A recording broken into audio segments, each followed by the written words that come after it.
उज्जैन जिले की खाचरोद तहसील में एक सोने चांदी की दुकान से लाखों रुपए की सनसनीखेज चोरी की वारदात का पुलिस ने खुलासा करते हुए 4 लोगों को गिरफ्तार किया है।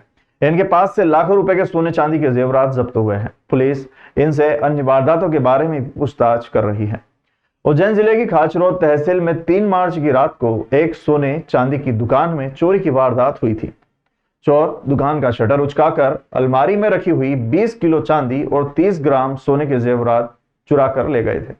आज दोपहर को पुलिस कंट्रोल रूम में एसपी प्रदीप शर्मा ने चोरी का खुलासा करते हुए बताया कि पुलिस ने सीसीटीवी फुटेज और फिंगरप्रिंट के आधार पर मात्र 10 घंटे के अंदर चोरी का खुलासा करते हुए 4 लोगों को गिरफ्तार किया है।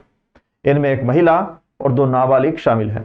पूछताछ के बाद इनके पास से 20 किलो से अधिक चांदी और 30 ग्राम से ज्यादा सोना जब्त किया गया, जिसकी कीमत करीब 20 लाख रुपए बताई गई है। वहीं महिला एवं युवक का पुराना आपराधिक रिकॉर्ड पुलिस को मिला है। इसके अलावा ऐसी जानकारी भी मिली है कि महिला अपने नाबालिग बेटे से चोरी की वारदात करवाती थी। एसपी ने बताया कि आईजी द्वारा चोरी का खुलासा करने वाली पुलिस टीम को 30,000 रुपए का रिवॉर्ड दिया गया है।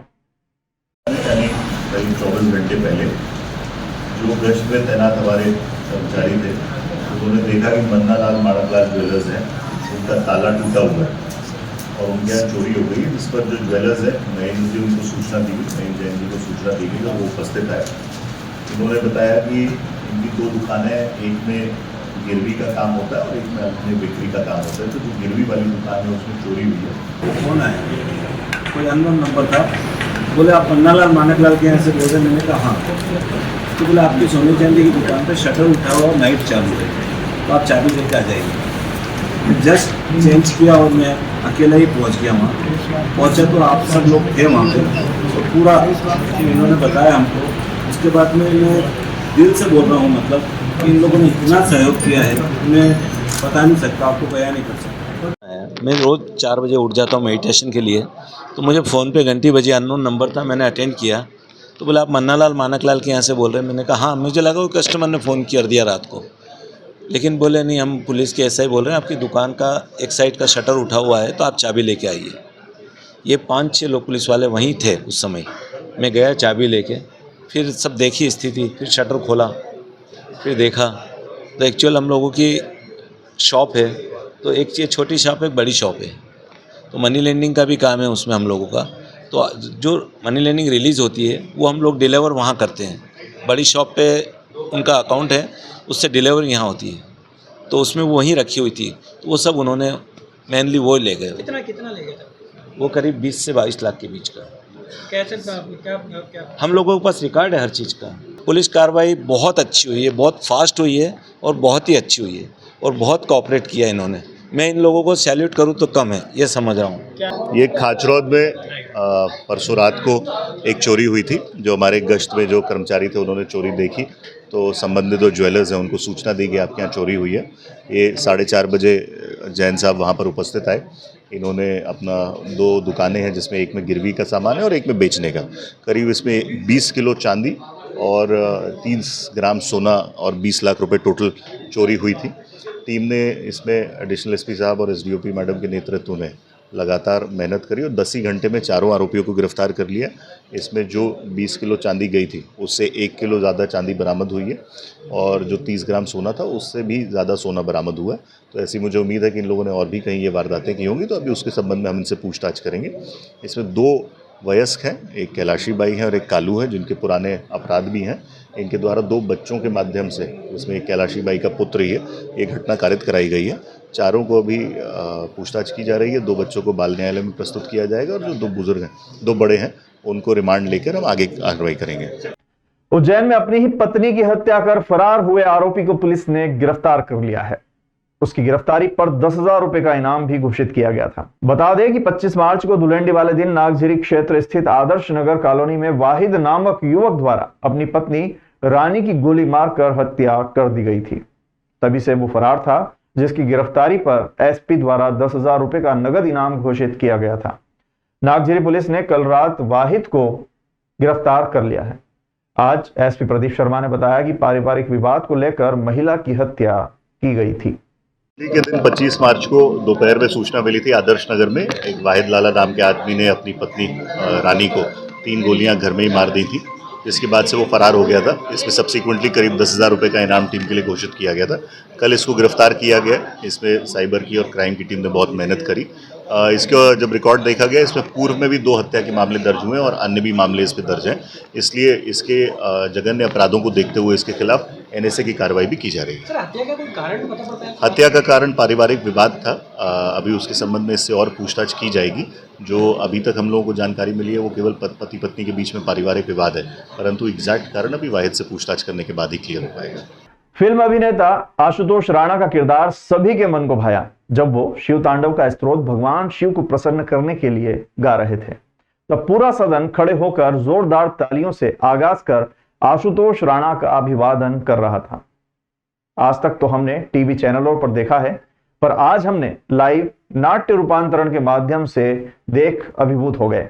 बजरंगबली हनुमान की एंट्री, गले लगाकर प्रभु श्री राम का वो अद्भुत नजारा, शिव भक्त रावण जब महादेव को शिव तांडव सुनकर प्रसन्न करता है, शूर्पणखा का जबरदस्त किरदार, माता सीता जब धरती मां की गोद में समा गई तब पूरा पांडाल में बैठे लोगों की आंखों में आंसू झलक आए।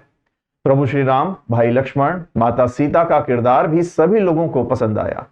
आज तक तो फिल्मों और टीवी सीरियलों में भी सेटअप लगाते हुए देखा है, लेकिन आज हमने साक्षात अपनी आंखों से लाइव देखा कि पर्दे के पीछे भी लोग इस खूबसूरती को तरीके से बनाते हैं जो हमें आज दिखाई दिया। हम उनको भी नहीं भूल सकते क्योंकि आज हमारे राम के तरह पूरी टीम ने जिस प्रकार काम किया है वो अद्भुत है। हमारे पास शब्द नहीं है कि हम हमारे राम की जितनी भी तारीफ करें उतनी कम है। फिल्म अभिनेता आशुतोष राणा को तो आज तक हमने शब्दों के बाण चलाते हुए देखा है, लेकिन आज रावण के रूप में जिस प्रकार उन्होंने किरदार निभाया है वो भी हमारे पसंदीदा फिल्म अभिनेता बन चुके हैं, क्योंकि उनकी आवाज में जिस प्रकार मिठास है, चाहे वो उन्होंने रावण का रोल ही क्यों न किया हो, लेकिन उनके शब्द, उनकी आवाज, और जब उन्होंने शिव तांडव गाकर भोलेनाथ को प्रसन्न किया तब पूरा सदन उद्घोष के साथ जय महाकाल की गूंज से गुंजायमान हो उठा। प्रभु श्री राम ने जब रावण के सामने युद्ध किया तब पूरा सदन जय श्री राम के साथ गूंज उठा।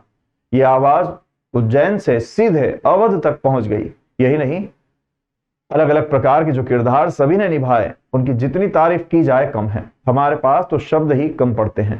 मंच पर इस प्रकार की प्रस्तुति को देख इतनी जल्दी सेटअप बदलना, इतनी जल्दी लाइटिंग का इफेक्ट डालना, इतनी जल्दी साउंड और डायलॉग का इफेक्ट डालना, बेहतरीन, जितनी तारीफ की जाए उतनी कम है। लोगों ने जमकर इन नाटक कलाकारों का उत्साहवर्धन किया। सेवक को पहचान ना पाए। सबको पता है अनंत में तुमने हमसे जो बोला और मेरे महल तक कैसे पहुंचे। मर्यादा का अवसर है जहां वास रघुनंदन का, सीता का वध वहीं पर है।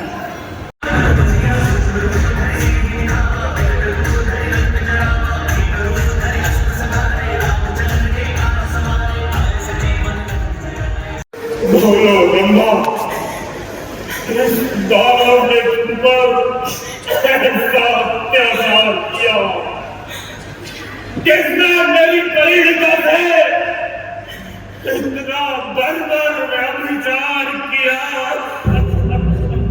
याचक के रूप में उनके समक्ष नहीं जा सकता। ये मेरी नीति, रीति, प्रकृति और संस्कृति के विरुद्ध होगा।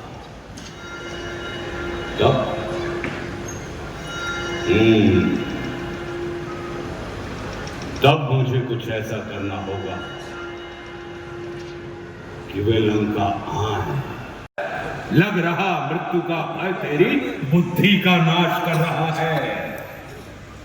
किसका घमंड तुझको वानर, किसके बल पर उतराता है।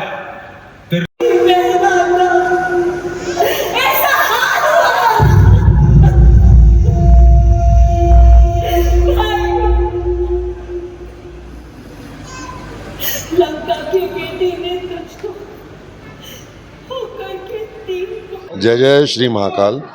सबसे पहले तो मैं उज्जैन वासियों को अनेक अनेक कोटि कोटि धन्यवाद करना चाहता हूं कि उन्होंने हमारे राम का मंचन इतने प्रभावित होकर देखा, इतने सौभाग्य था मेरा कि मैंने ऐसी जनता के सामने हमारे राम की प्रस्तुति करी।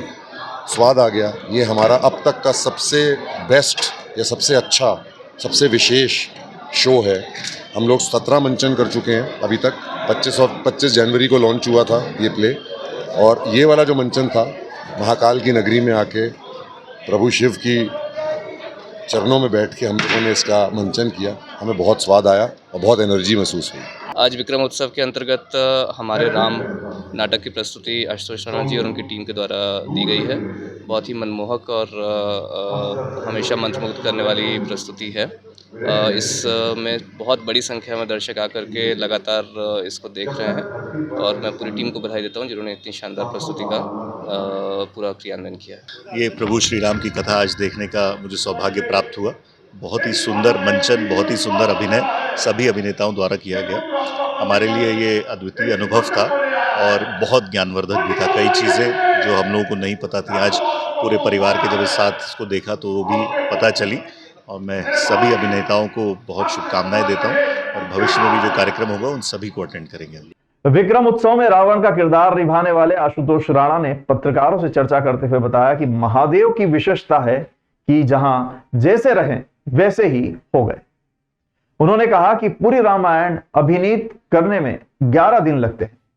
हमारा प्रयास था कि पूरी रामायण को कंपाइल करके 3 घंटे में पूरी राम कथा को मंच के ऊपर अभिनेताओं के माध्यम से प्रस्तुत कर सके।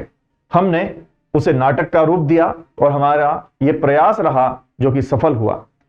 और अभी तक इसके 16 शो हम दिल्ली में कर चुके हैं। पूरी रामायण में से रावण का किरदार निभा रहा हूं।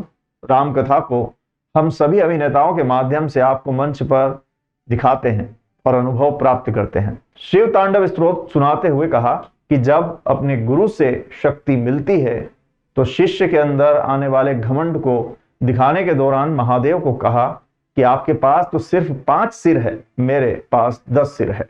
घमंड से भरे रावण ने कहा कि मैं आपके कैलाश पर्वत को उठा लूंगा। इस दौरान भगवान ने घमंड तोड़ने के लिए अपने पांव का अंगूठा दबा दिया। तब रावण मिन्नतें करने लगता है।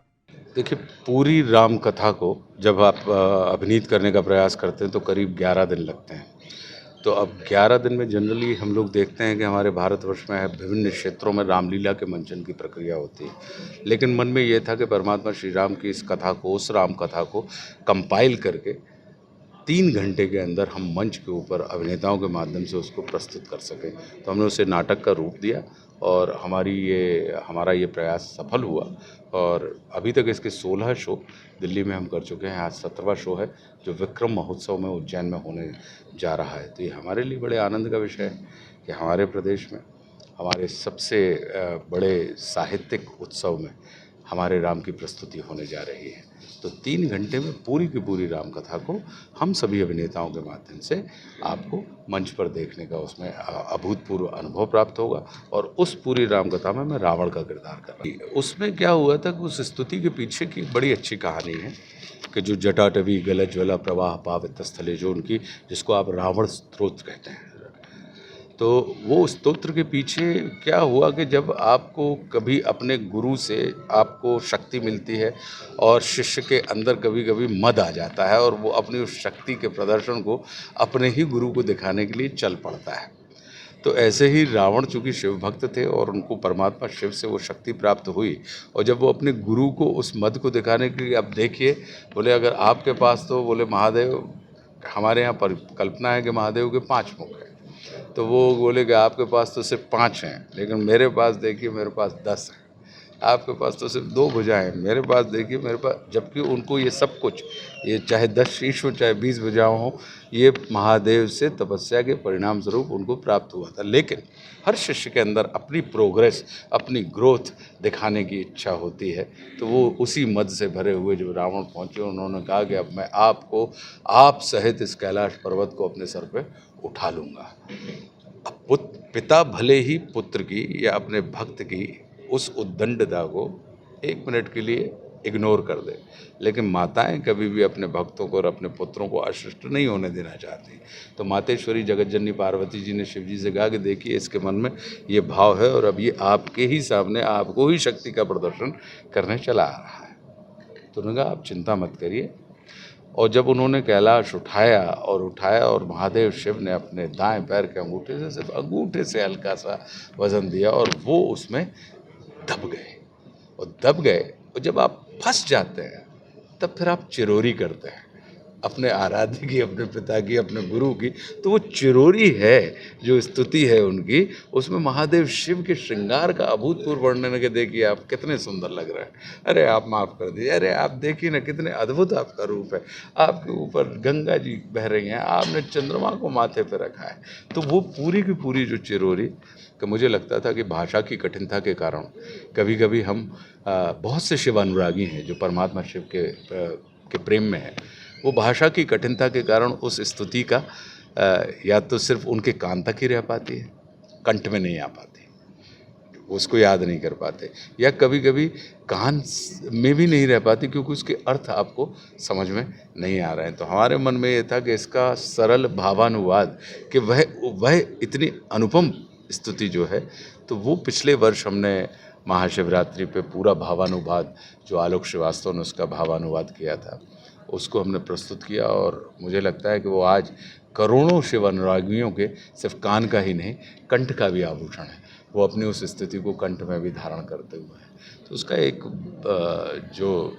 क्योंकि महादेव की जो विशेषता है, जिसने बनाया वो उसी के हो गए, और जहाँ बनाया वहीं के हो गए। साल 2024 का प्रथम सूर्य ग्रहण 8 और 9 अप्रैल के मध्य होगा। भारतीय समय के अनुसार रात्रि 10:10 से प्रारंभ होकर मध्य रात्रि 1:24 और 5 सेकंड तक रहेगा। यह पूर्ण सूर्य ग्रहण होगा। पूर्ण सूर्य ग्रहण एक महत्वपूर्ण खगोलीय घटना होती है। सूर्य ग्रहण तब होता है जब सूर्य और पृथ्वी के बीच चंद्रमा आता है। भारत के खगोल प्रेमियों को निराशा हाथ लगेगी। दरअसल यह सूर्य ग्रहण भारत में कहीं भी दिखाई नहीं देगा। जीवाजी वेधशाला के अधीक्षक डॉक्टर राजेंद्र गुप्ता ने बताया कि चंद्रमा दीर्घ वृत्ताकार कक्षा में पृथ्वी की परिक्रमा करता है, जिससे वो कभी पृथ्वी के पास की स्थिति में होता है तो कभी पृथ्वी से दूर। पूर्ण ग्रहण की स्थिति तब होती है जब चंद्रमा पृथ्वी के पास की स्थिति में सूर्य तथा पृथ्वी के मध्य होता है। चंद्रमा पृथ्वी के पास होने के कारण उसका आकार तुलनात्मक रूप से बड़ा दिखाई देता है। इस कारण वो सूर्य को पूर्ण रूप से ढक लेता है तथा उस स्थान विशेष से हमें पूर्ण सूर्य ग्रहण दिखाई देता है। पूर्ण सूर्य ग्रहण का प्रारंभ 8 अप्रैल 2024 को भारतीय मानक समय के अनुसार रात्रि 10:10 पर होगा। पूर्णता की स्थिति रात्रि 11:47 और 3 सेकंड पर रहेगी। इस समय सूर्य पूर्ण रूप से चंद्रमा द्वारा ढक लिया जाएगा। यह एक दुर्लभ नजारा होगा। पूर्णता की अवधि 4 मिनट 32 सेकंड तक होगी। मोक्ष की स्थिति 9 अप्रैल 2024 को मध्य रात्रि 1:24 और 5 सेकंड पर रहेगी। भारत में यह पूर्ण सूर्य ग्रहण दृश्य नहीं होगा।